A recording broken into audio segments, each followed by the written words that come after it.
Today we're taking a look at skipping points in ultimates. More specifically, in this very video, we'll talk about which gods you should definitely or often skip points in the ultimate on. Skipping points means you don't put any points into the ability, you don't level up the ability in situations where you theoretically could. Instead, you level other abilities because they're more beneficial to you. Obviously, this is opinion-based, but I compared the numbers and I checked what would be most valuable for certain characters. I know there will be discussion about certain ones, and I know there will be differing opinions, and that's absolutely fine. This is just a general approach that should give you an overview. I'm probably going to be wrong on some characters. I'm probably going to miss out some things on some, but I hope to get at least the majority right here. I was planning to do this in one take. I found out that it took me way too long, so it's going to be in multiple videos. We'll see how many. And we're starting with the gods where I would generally recommend skipping points most of the time. And then we go to the more debatable choices in another video where you can skip in certain situations, but sometimes you shouldn't. And then we go to the gods where you definitely should not skip the ultimate for certain reasons. Let's first talk about characters where I generally recommend skipping points in the ultimate. First of them being Upwash. Upwash only gets 10 extra damage per tick in his ultimate, and usually people are gonna try and get out of his ultimate as fast as possible, so you can assume that you usually get around 3 ticks at best, meaning that other abilities will simply deal more damage. Quan is a god that I would usually skip the ultimate points on, especially since the threshold for the ultimate remains the same. While the damage is increased, you're rarely going to use the ability itself for the damage, and the other stats are nice but not often all that necessary here.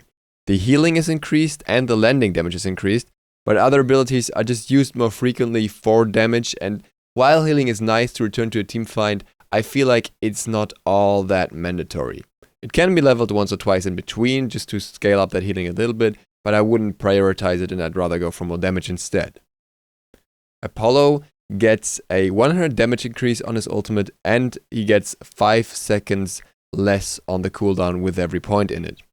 This can be worth leveling sometimes, but generally it doesn't help you all too much in a boxing match, and often the ultimate will be an escape tool or a split pushing tool or something like that, and for all that, the damage is not that relevant. People will hardly sit there in your ultimate and take the full tick damage when you drop down as long as they have an escape. So it's nice for the extra cooldown, but it's not all that important, and I would generally recommend not leveling it. Arachne gets a 100 damage increase and a minus 5 seconds cooldown as well, so same stats as Apollo. Slightly better because she deals all the damage the moment she drops down. There are no ticks there, but I would still not always level it. You can level it if you want to play really aggressive with the ultimate and drop onto the targets, but most of the time it's more of a tool to get out. You have enough damage between your other abilities, so it's really not that necessary to have that extra damage in the ult, and you can prioritize the extra damage in your abilities that you're going to use more frequently or heal yourself with more often. So that brings us to Aries. Aries is one of those characters that gets relatively little out of his ultimate, even though one would think it's great at first. He gets a 75 damage increase per target, and it costs 5 more mana. The mana is not that important, but the damage increase is nice. However, if you're playing Aries, you're typically looking to CC enemies as much as possible to do a lot of setups. For the raw damage, your chains are a much better tool. So overall, I don't think you're gonna use the ultimate all that much to confirm kills with the damage. It can happen, but generally it's more of a CC setup tool, so I would not necessarily level it. Artemis is another one of those characters who gets 75 damage from the ultimate. Another benefit she gets is a 0.1 second extra stun, which is really nice in my opinion, and the ability costs 10 more mana. However, if you were to level the 3 instead, you would get 50 extra damage.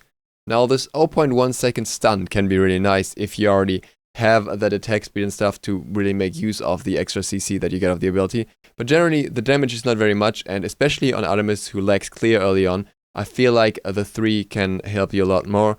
Maybe after that you could consider leveling it, unless you want to max out the 2 first as well. I don't think there's much harm in it, because you're hardly going to be reliant on the ultimate damage.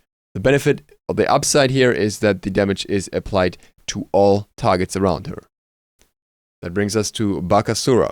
Basura gets plus 5% slow on the ultimate, and that's pretty much all.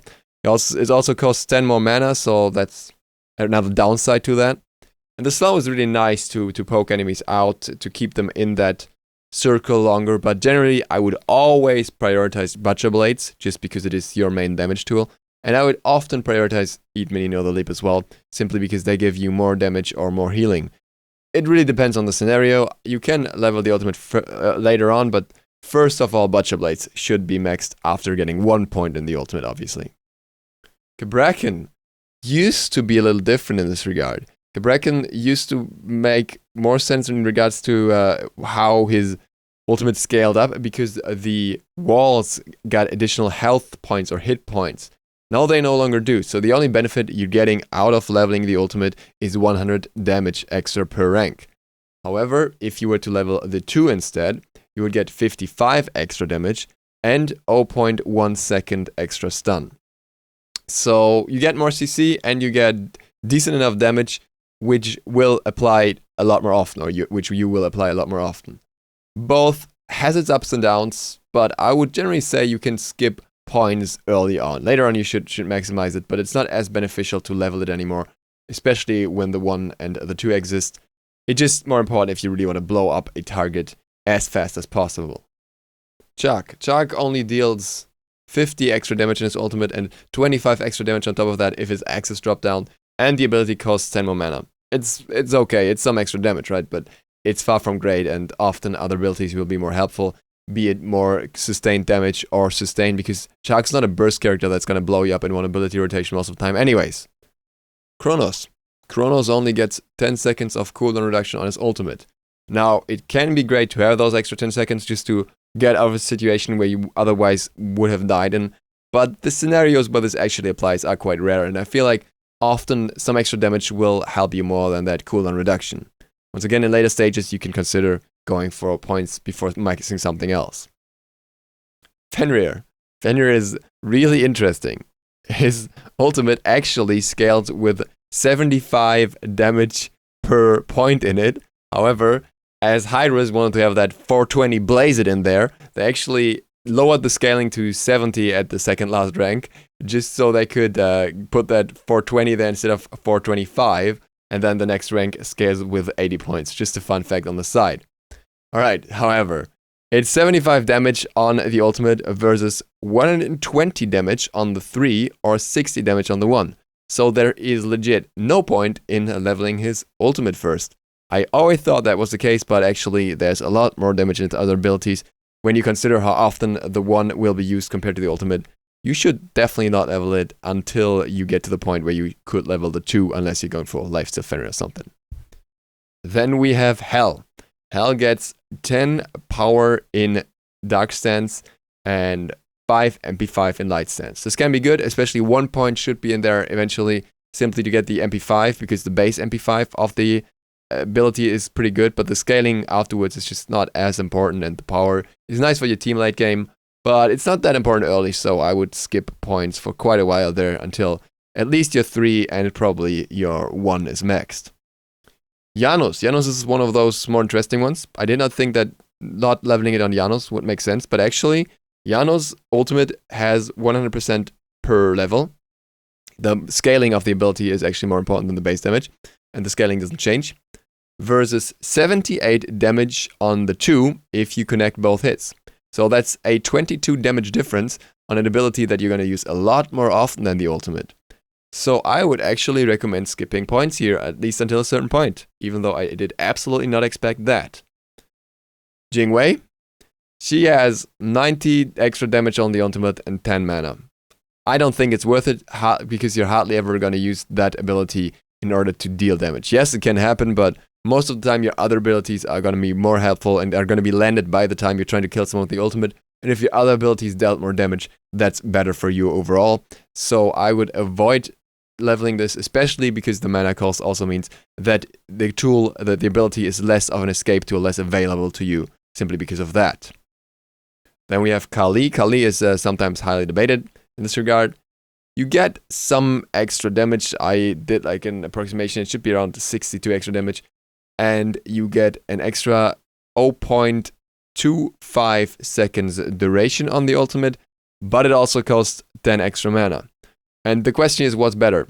Like a quarter of a second, which you will hardly ever feel until you put more points into it, or the fact that you can use your ultimate when you have less mana, which may save you in the end.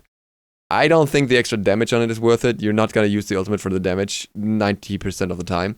So it's really between the mana cost and the duration. And I think that you're actually benefiting from not leveling it and getting extra damage on other abilities instead, which is a lot more impactful. Knox. Knox is another one of those I did not expect. Knox ultimate actually, even with the ticks and all that stuff, only gives you 75 extra damage and doesn't scale in any other way.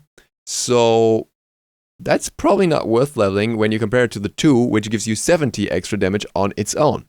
So I would at least level the 2 before I level the ultimate. Then there's Odin.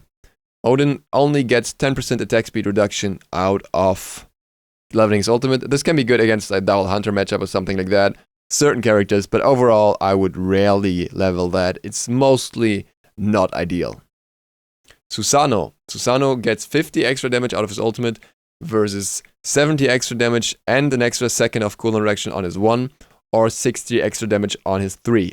The upside to the ultimate is that it's applied from range, so it's relatively safe compared to the 1 and has a large AoE radius compared to the 3, like a much larger radius, which is better in team fights. So there is a thought process where you could argue that you should level it on him, but it's so-so, I would say. It's not something I would prioritize over the 1 or the 3. I would only prioritize over the 2 because the 2 has horrible leveling scalings and it's absolutely garbage in that regard. Then there's Thor. Thor is one of those where you should definitely not level the ult. Thor only gets 50 extra damage out of the ultimate and in some extra mana cost on top of that, 10 extra mana, versus 120 extra damage against a god on the 1 or 100 extra damage against anyone on the 3 if he hits all ticks. It's not always going to happen, and obviously the ult has a very wide radius, which is beneficial, but overall the other abilities should help you a lot more with focused damage on a target, and that's the role of an assassin. The role is not to drop huge AoE damage, and the ult's not enough for that, but to isolate a target, take them out, and move on. And for that, the other abilities are much, much better. Then there's Ullr.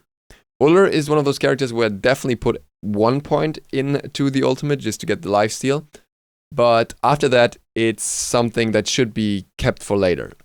The stats are great in late game, the extra attack speed especially, but earlier on, so much of your damage is coming from ability, and many people even play Ullr completely ability-based still into the late game.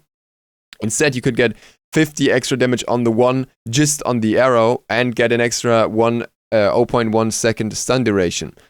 So I would highly prefer that over those extra stats that you are hardly making use of.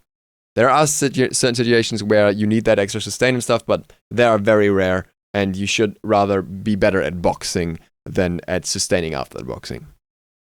And last but not least, there's Shibalanki. There should not be a discussion here, simply because the only thing he actually gets is 10% extra movement speed, which is not even Haste and Fatalis movement speed, where you can just roam around, but it's just straight up 10%. Not worth it. Done. I was gonna make this video in one single go, but seeing how it is actually just 1/3 of the gods that I've discovered, or not even that, I will actually split this video up right here, simply because I am running out of time to cover all of them. My apologies. And you will find the next part of it here tomorrow, hopefully. I will link it as soon as it's up, and we'll just address the next gods, which are more of debatable cases, and maybe go into the gods where you shouldn't skip, or do that in the next video afterwards. It is simply too much for one video. I apologize, but I hope this way you get some extra insight that you wouldn't have gotten otherwise, and the video doesn't become completely overwhelming. With that, thank you guys for watching. I hope to see you all tomorrow. Duke Sloth, out.